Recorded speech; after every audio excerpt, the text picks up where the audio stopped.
Hey everyone, it's Stephanie again, and you are tuned into the review of Married at First Sight Season 6, Episode 10. So, we have a lot to talk about. I almost skipped my coffee for this. I just wanted to jump in and talk to you guys, but I figure it's probably best for my coffee heads to drink my coffee first. So, this week was about communication, and there's so many things that happen. I feel like communication in itself, besides this video, is a whole separate thing that we can get into because there's so many different ways to communicate. But for this episode, I'll kind of like touch on both things and ways that I feel like it could have worked out a little bit better. So first couple, Ryan and Jackie. I'm frustrated with them, more so Ryan, and I'm just kind of seeing that he seems to be more of a talker and not so much a shower. At the beginning of this season, I thought, okay, Ryan was so gung-ho. If you guys remember, he was very like, I don't care who she is, I don't care what she looks like, I just really want to be married. And so at first I was like excited to see that, I was excited to see that he was willing to do whatever, and he wasn't really caught up on the facade of what she looked like. Of course all that stuff is important, let's be real, but he wasn't caught up on that. He was just like, whatever it takes, if you guys remember. What I'm seeing from Ryan is that he talks a good game, but he doesn't really show a good game. Him and Jackie, it starts kind of, the episode starts with somewhat of turmoil because they got into an argument about him being out the night before. And if you remember last week, that was a part of her rhetoric and talking about how she's frustrated because she doesn't feel he has time for her, and he's out all the time, and she doesn't want to mother him and give him times to come back in. So this episode starts like that as well, where apparently they were supposed to have a date night or something, watch movies or whatever the case may be, and he ended up having to do something, and then he ended up staying with friends later, and it was a big mess because I feel like later on in the episode he says something like it was a work thing, but I didn't get that at the beginning of the episode. Where I'm frustrated with that is his example is, well, I haven't seen them in a few weeks, and these guys are asking me how marriage is. Okay, it's been 4 weeks, okay? So in a regular marriage, you would have had all this time to develop this relationship to where, 4 weeks after getting married, big deal. You can hang out with your friends because you spent all this time with this person already. In this situation, you have not. So there's certain things that you can put on ice. Clearly Ryan hasn't put hanging out with friends on ice and it's okay, it's just how much are you doing it, because he's already been doing it and that's already been a concern of hers. So his explanation of it's been a while, haven't seen these guys in a while. A month is not a while, it really isn't. And the part that frustrates me is that he already works such crazy hours. They already struggle to spend time together. So to kind of add another thing onto that, almost like in a teenage way, like, Mom, I want to go hang out with my friends. It's just kind of, it's inappropriate and it's a little disrespectful to their marriage. What makes it even more disrespectful is if you plan a night with your spouse or somebody you're in a long-term relationship with, they are the priority. Even if it seems that it's not a big deal, even if it's movies at home, it's not about what you're doing. It's about making that time and that person more important than anything else. So the problem here is twofold. A, he didn't keep his word because he was supposed to come home and they were going to spend time together, and really you shouldn't be begging your spouse to spend time with you. And B, you teach people how to treat you. So by that I mean, if he knows, let's say you go out with your friends and you're like, hey, I gotta leave around 8:30 and I'm gonna go spend time with my wife or my husband, and then 8:30 comes and you stay, subconsciously that means that my spouse or my significant other is not as important as they should be. You guys are more important, and so I'm going to continue to be here. Now that messaging doesn't come across in just staying later, but subconsciously it does. And what people are seeing is that, okay, if we're doing something, he'll come. Or if there's something fun, he'll make it more important. And so you're teaching people how to treat your spouse because they know that they might be able to come first if they push you. And you're teaching people how to treat your marriage because if they know that hell or high water, you're doing what you said you would do, then they're going to respect your marriage in a different way. But if you're not, then they don't need to, because you're not. So that's really frustrating. As I watch this, I'm kind of like, there are so many other things that are going on than what we see. There are layers to everything. So it's not just, okay, he came home a little bit later, or he chose to hang out with his friends. It's kind of like I said last week, he wants to be married, but he wants it as like a convenient appendage. You know, you hear him saying, well, you know, I want to be married, but I still want to be me. Okay. You can still be you, but if you think you're going to be you with no changes, then you don't want to be married. She's not trying to change. And I mean, correct me if I'm wrong, you guys, but I don't see her wanting him to change. I see her wanting him to just make room. And he kind of is really not into that. You know, like he says something like, I want to make sure that this marriage can work for the both of us. It sounds great, and if you just heard him without watching him, it's like, oh, Ryan's a great guy. He really wants this to work, but he's not really wanting it to work. He's not wanting to put the work in to work it. It's a matter of convenience. He wants the bells and whistles of a marriage, but I'm not seeing that he really wants to put in the work. Now that I'm done beating him up, I'll go and say I did enjoy watching him later on kind of do something that clearly was uncomfortable for her, uncomfortable for him, that is probably uncomfortable for most men. I can say 1000% my husband would not go with me to draw a nude male at at, you know, whatever art place. He just wouldn't go. He'd be like, babe, you can go with your friends. Like, I'm not going to do that. So I like seeing Ryan do that. There was like a little hint of flexibility in seeing him kind of do something that, you know, made him uncomfortable, and he just went with it. So that's what I'd like to see. That's part of the work. The work is doing kind of things that maybe you don't want to do, or you may not have like an aversion to it, but you're really only doing it because your spouse wants to do it, and that's okay.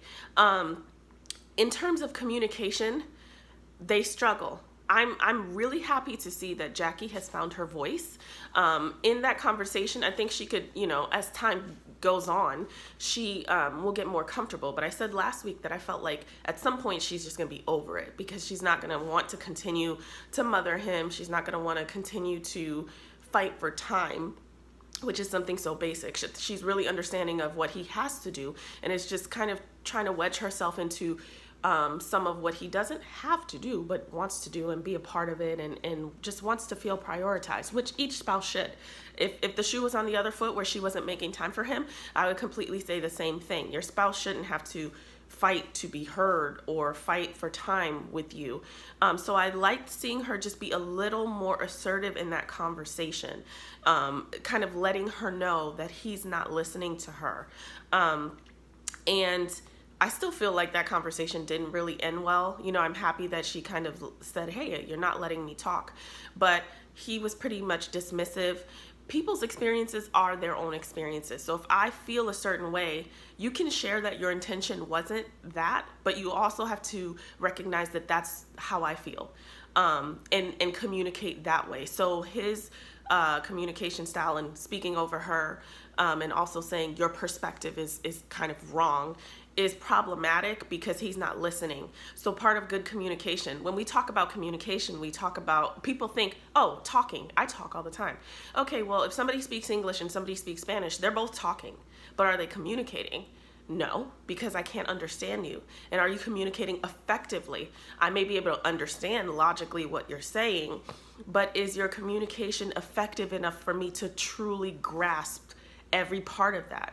You know, communication is body language. Communication is tonality. Communications are the words you're saying.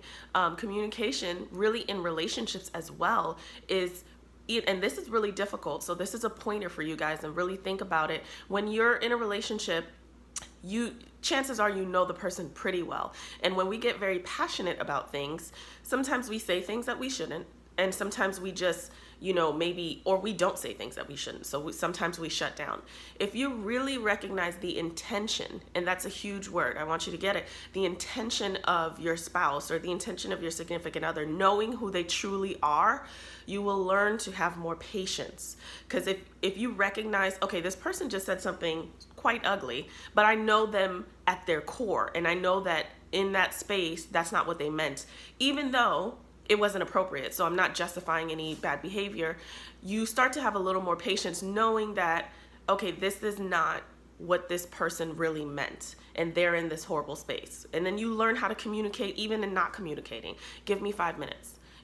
Just give me some time. I'll circle back to this conversation. There's so many aspects of good communication that needs to be at play. And I think one of the biggies is recognizing intentionality behind what we're saying based on the core of who you know this person to be. And that's just like long-term stuff. It doesn't mean that everything's okay, but you will have more patience for your spouse versus like it being like a match and gasoline all the time. So their communication style needs some work. Jackie needs to find her voice a little bit more, gold star for her kind of speaking up a little bit. And Ryan needs to just listen a little bit more, not cut her off because it's just rude, and really listen without responding. Because part of why he's cutting her off is because he's not even listening to hear her. He's listening to say something. So it's a battle. It's like a tennis match, except she's not really playing, but he's just ready to like whack it back over there. Which is not good communication. You're not really listening to each other. But their stuff can turn around. So I just wish, they could kind of have these little interventions, or maybe more of them. If I was, I'd love to talk to Ryan and see, okay, what did you expect marriage to be? And where do you feel like you're struggling? And where do you feel like you can make some changes for the betterment of your relationship? I would really push him to commit to something in action, not, committing to it and just saying it. Whenever I do sessions with people, at the end of every session, I have an action list that I give you, because it's not enough that we talk about it for 45 minutes or an hour and feel good. It's like, okay, how are we going to implement these things so over time we can see changes? So there has to be action. So Ryan, what are your actions to change these things? So that's them for now. I'll go back, I'll circle back to all of them at the end of the episode. Let's see. Molly and John. Molly and John did a pretty good job this episode. I feel like they are 50-50 with their communication. Sometimes they're spot on, they have a really good time, and then sometimes it goes all the way to the left, which you will see. So the girls get together with Dr. Jessica, and they just have dinner and drinks and kind of talk about things. And Dr. Jessica asked them to rate their marriage. Molly rated it a 7, which was higher than I expected. So when she gets home, and Dr. Jessica tells them about the importance of self-care, because sometimes, specifically for women, we tend to go into a marriage or go into a lot of relationships and just give. It's like this pick me, choose me. This is why I'm so great and I'll do everything. And a lot of times women lose themselves. It's a constant theme. And so she talked about that, which was good advice. So she comes home and she's telling John about that. And she's talking about, first of all, he jokingly, but I think it was somewhat serious, thought that she rated them a 3. So even he was surprised that, she rated them as high. So I thought that was that could have been a great way to acknowledge kind of the changes that they're making, or create a good conversation oh, a 7? Oh, that's great.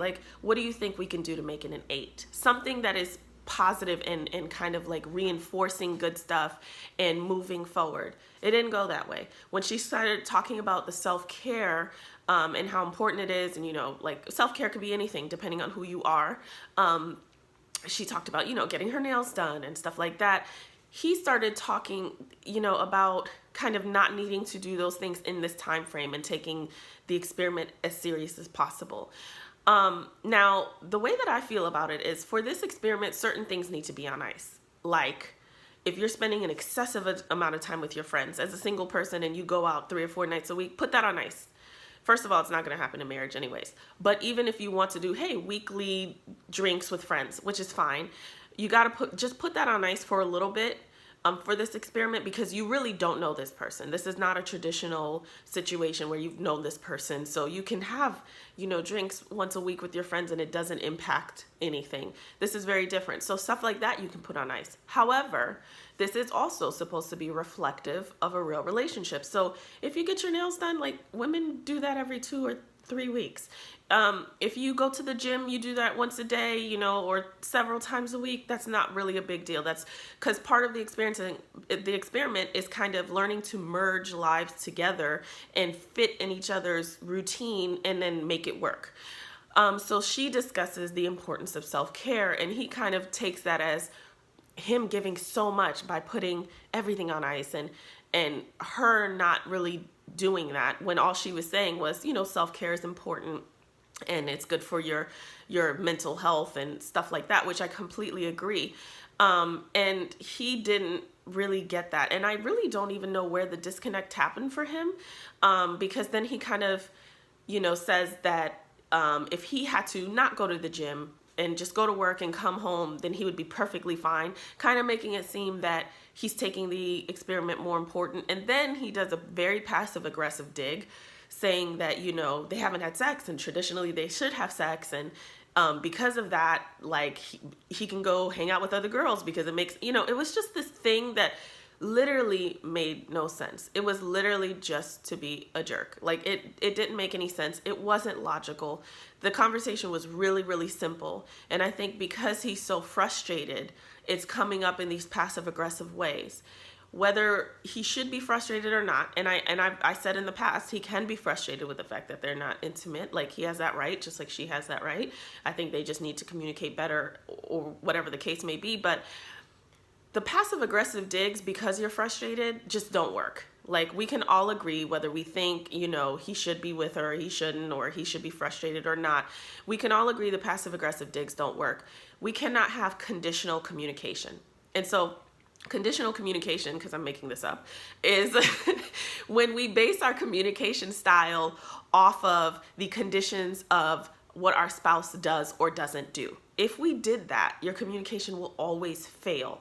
Okay? If I asked you to bring something home and for the third time you forgot and now I'm annoyed, I can carry those passive aggressive digs in my communication style with you for a very long time. And what does that do? What does that change? We have to really think about it. You're justified in feeling frustrated, but that's a completely separate issue from what we're talking about now. There was room in there to just have a fun, healthy conversation. And because he already is feeling frustrated, he kind of throws in that dig, which is a turnoff. And he says at the beginning of the episode, hey, I'm going to kind of stop, you know, pushing the sex so that we can just be comfortable. So he recognizes that the continual pushing, you know, whether we agree with it or not, you know, because I know a lot of people are like, she should be, and she's a, you know, everybody has their opinion. What we do know is that the continual pushing doesn't work, and he recognizes that. So the fact that he does it, it's just kind of like a jerk move. And then he says, you know, yes, dear, at the end of that. Yeah, we like to hear that as women, but not passive aggressive. Like, it's a dig, and what it does is shut down communication. So what should have happened, or what I would have liked to see, is maybe him probe her in you know, the initial conversation about the rating, and kind of talk about, okay, how can we get better? How can we go to an 8? Or that's pretty good. I thought you would do higher, you know, something like that, instead of like picking because he's frustrated. You've got to find something to do with that frustration, because what you're doing doesn't work. We do see them, though, on the flip, kind of move forward in the episode, and what do? They go out, they go shooting or something like that. And she actually thinks he's quite sexy when he's shooting. And so I was like, oh, I like to see that she's even noticing that and making the effort. And they have a good time together. And she says that. They both always say that they have a really good time together, you know, doing an activity and, you know, spending time together outdoors, etc. Where that's concerning for me just a little bit, and this is just me probably overanalyzing, is that I really want them to, although the activities and doing stuff outside is great, I really want them to get to a point where they can have that much fun or be that connected, and I know it's early, indoors. Because when they said that, or when she said that, my thought was, that's great that they always have a good time outdoors or doing an activity. However, like, it's almost like vacation. Like, life is really not vacations. Marriage is really not vacations. If we focused on all of the fun little things that we do in life together, they wouldn't amount to the majority of the time. which is like, what's for dinner, who's picking up the kids, did you clean the microwave, like, you know, it's just the day-to-day stuff is where you really have to find a good space to be in. It's not fun, you know, washing the dishes, but like in that, in those four walls is where you really have to strengthen and nourish and have a good time. Like, are you joking with your spouse? Are you having a good time just hanging out? You know, if you're doing some work, can you talk to your spouse or, you know, significant other, if you're not married, but, you know, in a long-term relationship, and say, hey babe, can you look at this? What do you think about this? Those are more the areas where you need to thrive, because it's easy to thrive in the situations that are like not the norm. Vacation, shooting a gun, you know, going apple picking. Those are fun. You know, we're on when we're on date night, you know, when we're walking around and looking at stuff, or, you know, me and my husband will like visit like mansions, or, you know, we're in South Florida, so we'll take like a catamaran ride around the islands, and, you know, that's not every day though. So you want to thrive within the four walls of your home, so that being outside of it and doing activities is like icing on the cake. So I want to see them kind of build that. So that's Molly and John. Shawniece and Jephte. I think they're moving along well. We'll get to where I don't think they're moving along well, but for the most part, I think they're moving along well at the beginning of this episode, or the most of the episode. What I like seeing them do is going to hang out with another couple. I think that that's really important. So when you get into relationships, when you get into marriage, to have the influence and the support of other couples is a really big deal, because they can give you insight that you don't have, especially if you're, you know, young couple, not necessarily age, but young in the terms of how long you've been together, and they can kind of redirect you and normalize what you're feeling and give you support.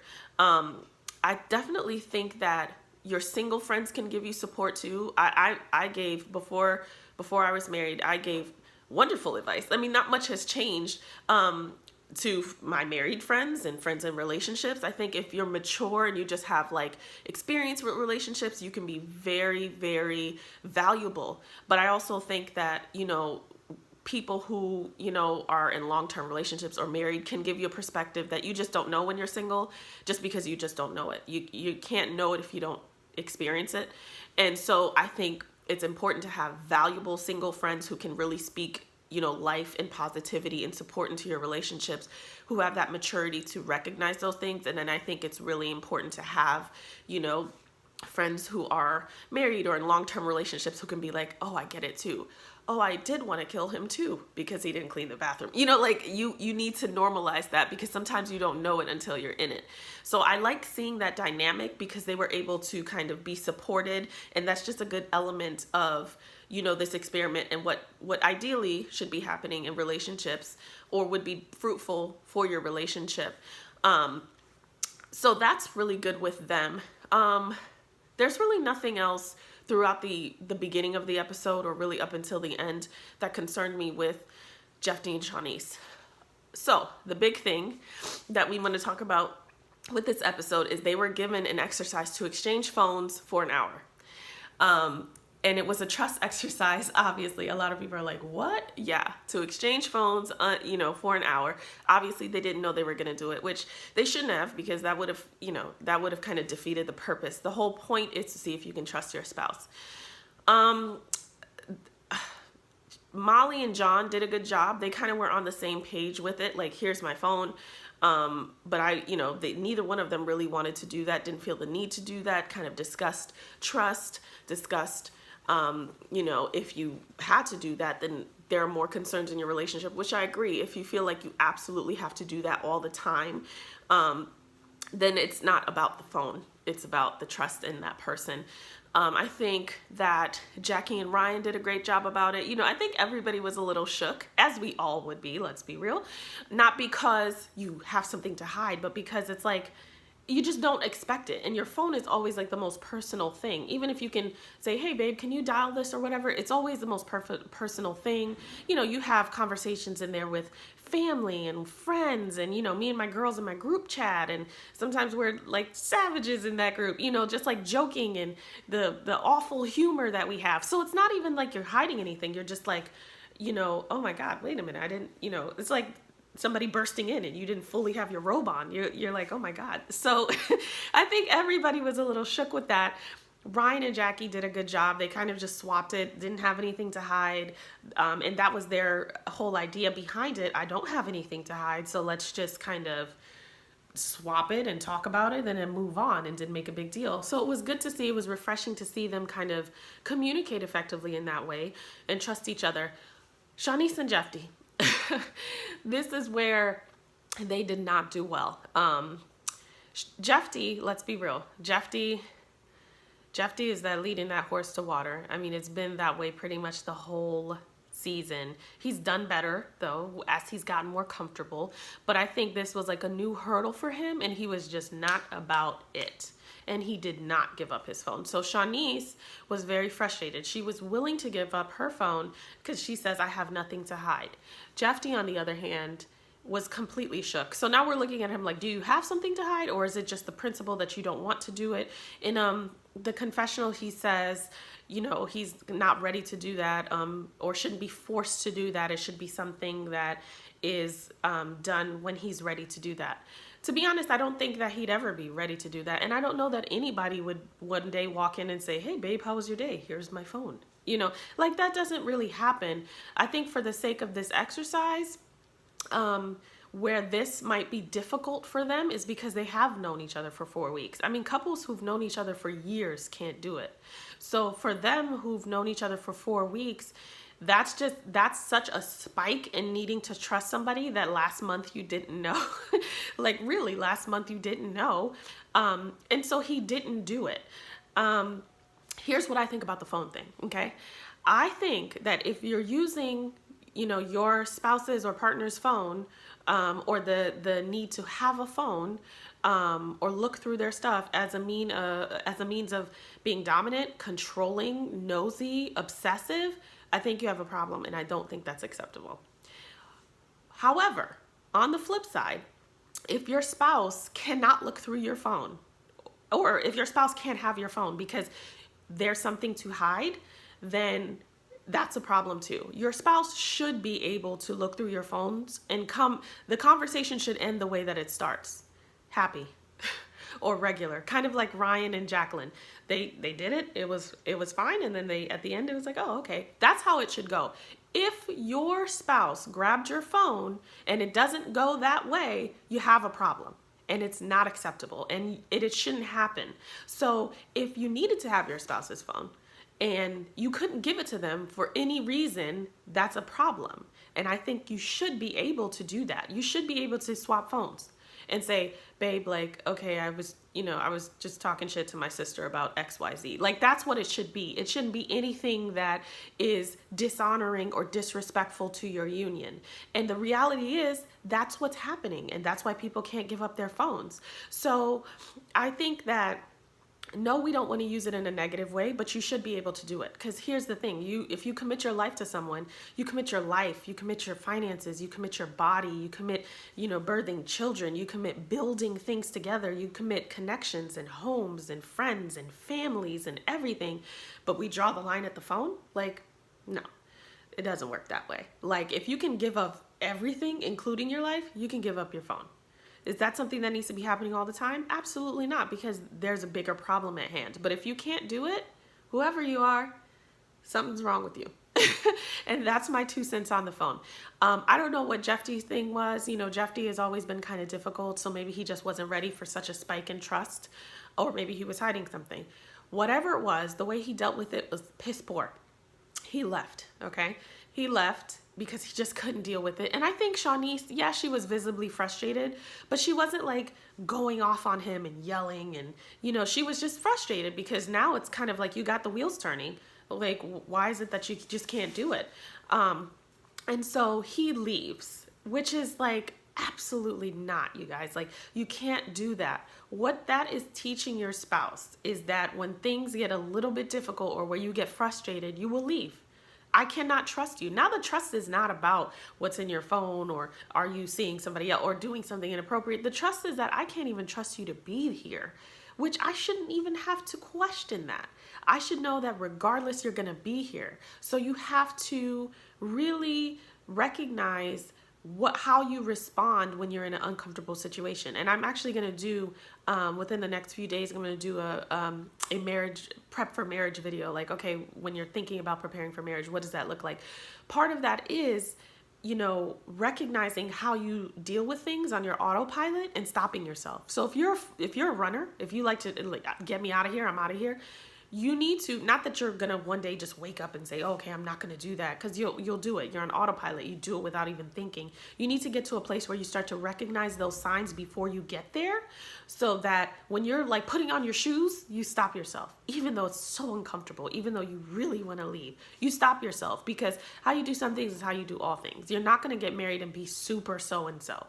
Like, you're not gonna get married and be super Steph if you haven't been operating as such and having implemented those changes into your life in your single days, with friends, with family, because we all operate on the same level. It might appear to be different because you're married. Yeah, there might be some different boundaries, but your autopilot, who you are, is going to show up everywhere. You can't outrun yourself. So him leaving is probably who he has been. And what he's not recognizing is that it isn't that big of a deal to walk away and leave his wife and say, you know, I'm going to be gone for at least one day. Like, that's awful, because now it's like the mountain has, you know, become a molehill, or the molehill has, whatever, you guys know what I'm trying to say. But it's become huge, because now he is making something that was about one thing now about the entirety of their marriage. Because I would question, well, are you going to be here? Now, do I need to tiptoe and not upset you too much? Are you going to go somewhere? So he really needs to like run it back. You know, I'm interested to see what the conversation will be on the next episode, because leaving is just, it should be like under no circumstances. And I mean, no like regular circumstances. Obviously, if there's something like dangerous or whatnot, that's different. But it doesn't really matter how mad you get. If he couldn't handle it in that moment, he should have maybe sat on the couch for a little bit. Like, I don't even think that was the thing to like not sleep in the same bed about. But if you need to decompress, go, you know, go sit on the couch for a little bit, or go take a walk. And this is where communication comes in. I'm going to go for a walk. I'll be back. Because sometimes we need to do that. So that's not necessarily fleeing as it is communicating effectively. I need to take a walk. I will be back. Versus hopping in your car and leaving like you just got in a fight with your girlfriend. It's not your girlfriend, it's your wife. You owe her way more respect than that, and vice versa. So that's where they didn't do well, you know. And I really want to see them kind of overcome this in a healthy way, because it can be, it's not like the worst thing ever, but part of really making those changes is recognizing it and being accountable for, you know, what that is. So hopefully the guys, I told you I don't watch the previews, but hopefully the guys have like a guys night with Pastor Cal, who I love. Because the girls have one. I assume that they will, because the girls had one with Dr. Jessica. So that is pretty much it with this whole episode. I know there was so much to talk about. I just want to jump in and say, I also love the little questions game that they play.